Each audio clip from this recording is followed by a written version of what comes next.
ये है दैनिक प्रातःकाल का डिजिटल एडिशन प्रातःकाल लाइव।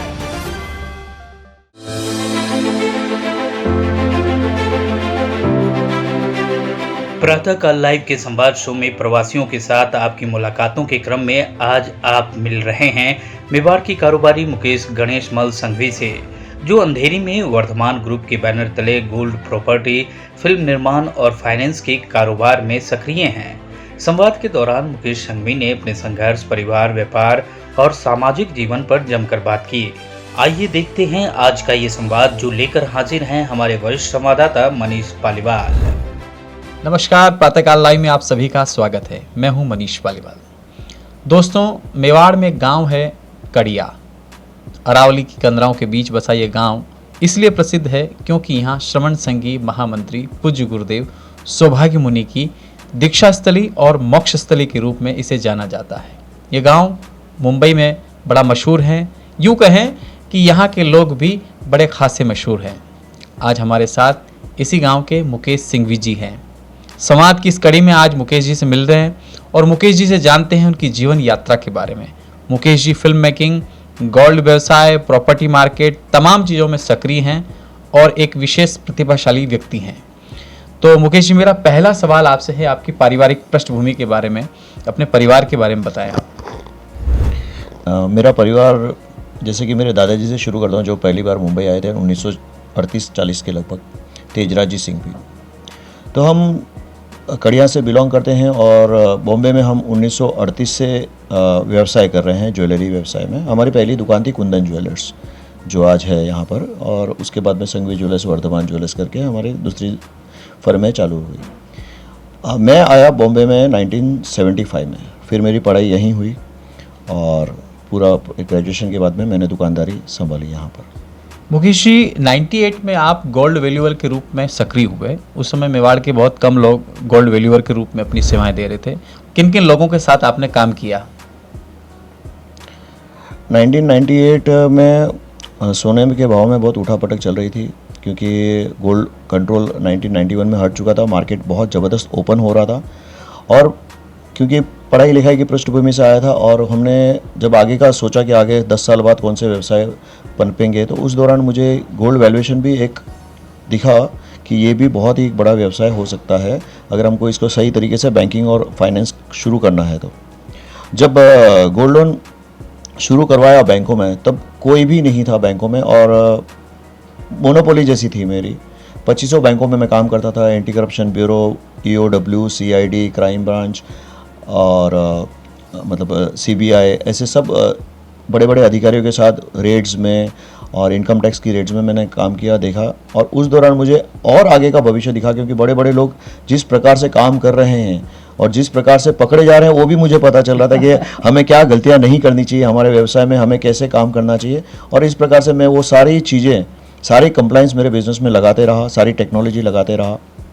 इसमें मेरी पत्नी का बहुत विशेष योग है, क्योंकि वो सॉफ्टवेयर इंजीनियर थी, तो मेरा सोने पे सुहागा था मेरे लिए। गोल्ड वैल्यूअर के बाद भी बहुत सारे आपने काम किए। फिल्म मेकिंग में भी आप सक्रिय रहे। आपने कौन कौन सी फिल्म बनाई और फिल्मों में आपका कैसे जुड़ा हुआ? मैं मुंबई में रहता हूँ। मुंबई बॉलीवुड का, वर्ल्ड का एक बहुत बड़ा केंद्र है फिल्मों का, और मुंबई में भी अंधेरी में रहता हूँ। लोखंडवाला जो मेरे नज़दीक है। फिल्मी क्लाइंट्स मेरे साथ पहले से ही जुड़े हुए थे और मुझे पहले से ही मतलब नए नए बिज़नेस से ट्राई करने के शौक़ थे। तो उस दौरान फिल्म बनाना सबका सपना होता है, मेरा भी सपना था और मैं अपने सपने साकार करने के लिए सारी मेहनत करता हूँ और भगवान ने मेरा साथ दिया। पैसे भी कमा रहा था और खर्चे भी कंट्रोल में, पैसे भी कमा रहा था और बच भी रहे थे। तो मैंने वो पैसे फिल्मों में लगाए, जो मुझे लगा था कि एक व्यवसाय है जिसको हमें करना चाहिए। और फिल्में बनाते समय मतलब हमने सबकी पृष्ठभूमि चेक की कि हम फिल्में कैसी बनाएं, क्या बनाएं। तो मुझे सिर्फ ऐसा था कि फिल्में बनाते समय हमें अगर हम फाइनेंसर हैं, प्रोड्यूसर हैं, तो हमें हमारे पैसों का ही ध्यान देना है।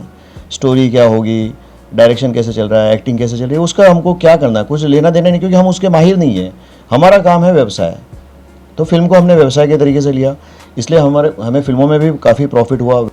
वेलकम बैक हमारी 2014-15 में पहली फिल्म रिलीज़ हुई थी। उसमें भी काफ़ी अच्छा था। नाना पाटेकर, अनिल कपूर जी की शानदार एक्टिंग थी और आज भी वो पिक्चर हमेशा जब भी आती है लोग देखते हैं। वन नाइट स्टैंड थी एक मूवी। एक और मूवी थी हसीना पारकर, जो कि दाऊद इब्राहिम के बहन के ऊपर थी, नागपाड़ा में रहने वाली हसीना पारकर। श्रद्धा कपूर उसमें हीरोइन थी और काफ़ी बायोग्राफी थी इस हसीना पारकर की। और इसी तरीके से हंसल मेहता द्वारा निर्देशित एक फिल्म थी उमरटा। अगर आपको पता होगा कि डेनियल पल के गला रेंद कर हत्या हुई थी 2001 के दौरान, उस दौरान जो आतंकवादी जिसने हाफिज सईद को छुड़ाया, उसके ऊपर भी हमने एक मूवी बनाई उमरटा, जिसमें आर राजकुमार राव थे। एक मराठी पिक्चर थी वैभव तत्वाड़ी और पूजा सावंत की चीटर। इस प्रकार से हमने काफ़ी 5-7 मूवी बनाई और अभी भी पाइपलाइन में 1-2 मूवीज़ है। इन तमाम व्यवसायों के साथ साथ आपने प्रॉपर्टी और गोल्ड लोन पे विशेष ध्यान दिया और वर्धमान वर्ल्ड नाम की एक कंपनी बनाई। ये कंपनी किस तरीके से काम करती है और किन किन चीज़ों में आप डील करते हैं? वर्धमान वर्ल्ड में मेन व्यवसाय है ज्वेलरी और गोल्ड लोन। और गोल्ड लोन और ज्वेलरी है तो लोनिंग, क्योंकि हमारा व्यवसाय ही फाइनेंस का है, तो हम इस दौरान जैसे कि हमने फिल्में बनानी शुरू की तो वो भी एक हमारा फाइनेंस का तरीका था। ऑटोमोबाइल्स में इन्वेस्टमेंट किया, तो इन्वेस्टमेंट यानी फाइनेंस करते थे, हम गाड़ियाँ उठाते थे, लग्जरी कार्स उठाते थे महंगी और वो करते थे। प्रॉपर्टीज़ में भी हमारा इन्वेस्टमेंट ही था। तो एक प्रकार से हम हमारे ब्याज की गणित लगाते थे कि हमें कितना % ब्याज छूट रहा है। 3-4%, 2%, 3%, 4% का ब्याज का हिसाब लगा के हम रिस्क उठाते थे। और इस तरीके से हमने सारी पिक्चरें या सारे प्रॉपर्टीज़ जो भी हमने इन्वेस्टमेंट किए, सब एक गणित लगाया कि कितना ब्याज छूटे। अगर हमें 1% ब्याज छूटता है तो हम वो व्यवसाय कर लेते थे। मारवाड़ी हो और ब्याज ने हो, ये तो हो ही नहीं सकता। चलिए आगे बढ़ते हैं।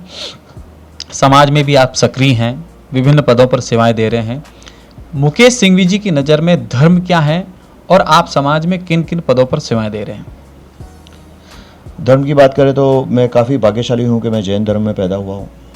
और धर्म के प्रति अगर मेरी निष्ठा देखी जाए तो मैं जैन धर्म का जो सबसे मूल है कि हमें गुड ह्यूमन बीइंग बनना है। किसी के बारे में बुरा सोचो मत, किसी के बारे में किसी का बुरा करो मत, और करना तो दूर बुरा सोचो भी मत। और अच्छे काम में लगे रहो, चाहे तुम छपो नहीं छपो, उससे तुम्हें कोई लेना देना नहीं होना चाहिए। तुम्हें सिर्फ काम अच्छे करते रहना चाहिए और अब अच्छे कामों का जो नतीजा है वो भगवान तुम्हें मूल रूप से और कैसे कहते हैं, डिस्गाइज में देता ही है तुम्हें। कहीं ना कहीं तुम्हें उसका आशीर्वाद भगवान का मिलता ही है। धर्म काम आता ही है, धर्म आड़े आता ही है। अब पदों की बात करें जी हाँ, कि पद तो ऐसे में व्यवसाय के होने के हिसाब से महाराष्ट्र राज्य शराब स्वर्णकार फेडरेशन है, फतेहचंद जी राका जिसके प्रेसिडेंट है, मैं वहाँ का वाइस प्रेसिडेंट हूँ सन 2013 से अभी तक। अंधेरी शॉपकीपर्स और रेसिडेंट्स वेलफेयर एसोसिएशन है एक, वहाँ का मैं सेक्रेटरी हूँ 2010 से लगभग आज दिन तक काम। अभी उसमें काम पहले मेट्रो रेल को लेकर था कि दुकानें कट रही थी तो वो कटनी नहीं चाहिए, तो आज दिन तक वो दुकान छोड़ो उसके बोर्ड को भी हाथ लगाने नहीं दिया MMRDA या कोई भी गवर्नमेंट आई। और उसके बाद मैं आज मेवाड़ संघ अंधेरी का मैं अध्यक्ष हूँ। और एक नई पार्टी बनी है उत्तर भारतीय विकास सेना, उसमें मैं राष्ट्रीय महामंत्री हूँ व्यापारी संगठन का, जो कि अब हम 100 के लगभग कॉरपोरेशन इलेक्शन है जो कि डिले हो गया है मार्च से अप्रैल से मई, वो अक्टूबर में लगभग इलेक्शंस है, उसमें हमारे 100 प्रत्याशी उतारेंगे हम जो उत्तर भारतीय से होंगे। उत्तर भारतीय यानी राजस्थान, गुजरात, उत्तर प्रदेश, बिहार, पंजाब, अरुणाचल प्रदेश, सब यहाँ से। तो कितनी सीटें जीतने का दावा करते हैं आप? अब ये तो अभी मैं कह नहीं सकता हूँ, लेकिन क्योंकि हम उत्तर भारतीयों की अगर संख्या देखें तो 70 लाख उत्तर भारतीय और 55 लाख मराठी है, तो ऐसे तो हमें राज हमारा होना चाहिए। बट क्योंकि महाराष्ट्र में है और मराठी प्रदेश में है तो सदैव सीटों पे मराठी ही बैठते हैं और उत्तर भारतीयों को भागीदारी मिलती नहीं है। तो हमें भागीदारी चाहिए, हम सिर्फ वोटर नहीं है, हमें यहाँ पर सुख सुविधा चाहिए, भागीदारी चाहिए और हमारे लोगों की इज्जत चाहिए। मुकेश भाई, जैसा कि आपने बताया कि इतने सारे आपके व्यवसाय हैं, परिवार के कौन कौन लोग आपकी इन व्यवसाय में आपकी मदद करते हैं, उनके बारे में बताएं। जब मैंने शुरू किया तब तो हमारे पिताजी थे, पिताजी ने हमें बहुत आशीर्वाद दिया और पिताजी का आशीर्वाद सदैव आज भी हमारे साथ में है। उनका देहांत 2006 में हुआ, तब से मैं अकेला पड़ गया था, तो भाई था साथ में। फिर मेरी पत्नी ने मुझे ज्वाइन किया, सॉफ्टवेयर इंजीनियर होने की वजह से सारा काम कंप्यूटर पे धीरे धीरे हम लेकर गए। उसके वजह से हमारी स्पीड बढ़ गई काम में और प्लस बच्चे भी ज्वाइन करते गए धीरे धीरे। मेरा बेटा मुझे ज्वाइन कर चुका है, मेरे 3-4 भांजे हैं, वो मुझे ज्वाइन करके हमारे व्यवसाय को संभाल रहे हैं, पूरे व्यवसाय को। मुकेश जी, समय समय पर कॉर्पोरेट सेक्टर में आपको बहुत सारे सम्मान मिलते रहते हैं, उनके बारे में बताएं। अवार्ड्स तो भगवान की कृपा है। Times of India, economic times ने हमें गोल्ड में बेस्ट वैल्यूअर का अवार्ड दिया, क्योंकि मैं इतनी संस्था के साथ जुड़ा हुआ था और हमारी गूगल पर अगर हमारे रिव्यूज़ रेटिंग्स देखे तो सबसे बेस्ट थे। तो टाइम्स ऑफ इंडिया ने ये देखा और इकोनॉमिक टाइम्स ने हमें बेस्ट ज्वेलरी वैल्यूअर का अवार्ड से नवाजा। उसके बाद में हमने गोल्ड लोन कंपनी शुरू की थी, Vardhaman cooperative credit society. COVID में हमने 0% लोन पे ब्याज में 50 करोड़ रुपए बांटे थे। तो हमारी फास्टेस्ट ग्रोइंग क्रेडिट सोसाइटी थी और हमको मिड डे ने ये अवार्ड हमें दिया था, fastest growing credit society gold loan segment के लिए। उसके बाद में तो क्योंकि मेरी पत्नी मेरे साथ हमेशा जुड़ी पड़ी थी और बिज़नेस इतना डेवलपमेंट था, तो मेरी पत्नी को भी फेमिना मैगज़ीन में टॉप बिजनेस लीडिंग वुमेन का से नवाजा गया और इंस्पायरिंग वुमेन, इकोनॉमिक टाइम्स ने inspiring women of the year 2021 में उन्हें उस अवार्ड से नवाजा गया। और इसी दौरान हमारा बिज़नेस 100 करोड़ का टर्नओवर पार कर चुका था। तो सक्सेसफुल फैमिली एंटरप्राइज करके बॉम्बे टाइम्स ने हमें अवार्ड दिया। मुकेश जी सिंघवी ने अपनी जीवन यात्रा के बारे में बहुत कुछ बताया। हमारी ये यात्रा, इस इंटरव्यू की यात्रा खत्म हो उसके पहले मैं मुकेश जी से जानना चाहता हूँ कि जो युवा मुंबई में आकर व्यवसाय करना चाहते हैं या जो राजस्थानी समाज के युवा भविष्य में युवा व्यवसाय के क्षेत्र में जाना चाहते हैं, उनके लिए उनका क्या संदेश है? आप पढ़ाई लिखाई पूरी कीजिए। पहले कोई भी व्यवसाय शुरू करने के पहले अपनी पढ़ाई लिखाई पर विशेष ध्यान दीजिए और जो सोशल मीडिया है उससे आप दूर रहिए।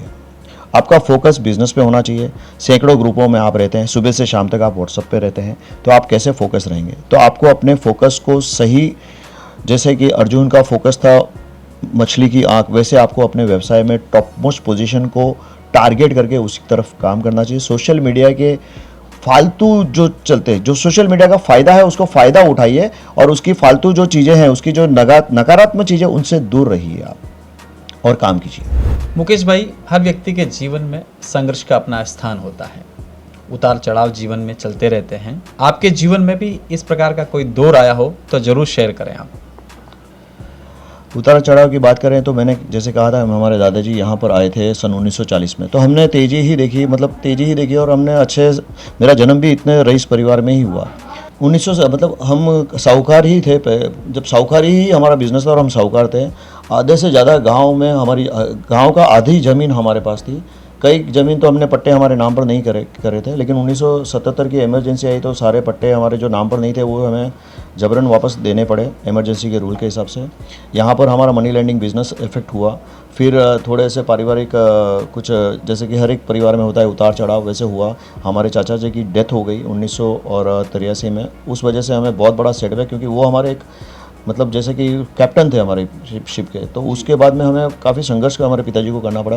जब मेरी उम्र 13-14 साल की थी, तब पिताजी ने जब वर्धमान ज्वेलर्स शुरू की, उसी दौरान तो मैंने पिताजी को ज्वाइन किया 14 साल की उम्र में। और उस समय दौर बहुत, जैसे कि धीमा दौर, हमारे बिज़नेस का बहुत धीमा दौर चल रहा था पहली बार, मतलब, और सेल्स बहुत डाउन थे। मैंने 2-3 जगह व्यवसाय सीखने के लिए नौकरी की। दीपक ज्वेलर्स जोगेश्वरी, हमारे राजू भाई पगारिया मेरे पहले गुरुजी, फिर बस्तीमल जी बोकाड़िया जो अंधेरी में रहते हैं, राजू ज्वेलर्स, वहाँ पर मैंने नौकरी की। लेकिन 3-4 महीने नौकरी करने के बाद में मुझे समझ में आया कि व्यवसाय क्या है, कि 100 रुपये का माल लाके 125 में बेचना है और अच्छे से क्लाइंट को सर्विस करना है। तो मुझे सीखने में ज़्यादा टाइम नहीं लगा, क्योंकि मैं ऑलरेडी ग्रेजुएशन करके कॉमर्स सीख कर आया था। तो मुझे, लेकिन तकलीफ़ थी, पैसों की तकलीफ़ थी, लेकिन सर्विस दे दे के 1998 तक मैंने अपने व्यवसाय को अपने पैरों पे खड़ा कर दिया और तब से लेके आज दिन तक पीछे मुड़ के देखा नहीं। मुकेश भाई, बिल्कुल आपकी जर्नी बड़ी दिलचस्प है।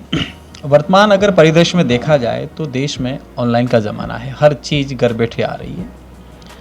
इस चुनौती को या इस अवसर को आप किस रूप में देखते हैं? ये बहुत बड़ी चुनौती है हर व्यवसाय के लिए, और हम जो व्यवसाय कर रहे हैं ज्वेलरी का, उसमें भी चुनौती है ही। बट यहाँ पर सिर्फ 5% ही ऑनलाइन माल बिकता है, क्योंकि ज्वेलरी एक बहुत ही लग्जरी चीज़ है।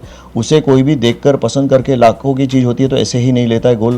गोल्ड रहता है, लड़कियां, औरतें लगाकर, अपने गले से लगाकर, कानों में पहनकर खरीदना चाहती है। तो ऑनलाइन बिजनेस में ज्वेलरी बिजनेस को इतना इफेक्ट नहीं होता है। बाकी सारे बिजनेसेस में है, ई कॉमर्स बहुत ही छा गया है, जैसे कि अमेज़ॉन और फ्लिपकार्ट, और इन्होंने जिस तरीके से बिज़नेस को हड़प लिया है, रिटेल बिज़नेस को, तो वो तो थ्रेट है ही। लेकिन जो जैसे कि कुछ इंडस्ट्रीज ऐसी है जो इससे इफेक्ट नहीं है, वही इंडस्ट्री में मैं काम करना चाहूँगा। जैसे कि टूरिज़्म इंडस्ट्री है मेरी, फ्यूचर में टूरिज़्म इंडस्ट्री, क्योंकि कोई भी आदमी ऑनलाइन घूम नहीं सकता है। जैसे कि कॉस्मेटिक इंडस्ट्री, हमने अभी जो हमारा व्यवसाय शुरू किया है मेरी पत्नी ने, वो इंडस्ट्री में भी ऑनलाइन थ्रेट है नहीं, ना के बराबर है, सिर्फ 5% ही ऑनलाइन है उसमें। बाकी सारे बिजनेस में ऑनलाइन थ्रेट है, और हमें काम करते समय ये थ्रेट को, नया बिजनेस शुरू करते समय ये थ्रेट को पहले आंकना है और फिर बाद में वो उस व्यवसाय को जुड़ना है। तो मित्रों, ये थे मुकेश सिंघवी जी, जिनके साथ हमने चर्चा की।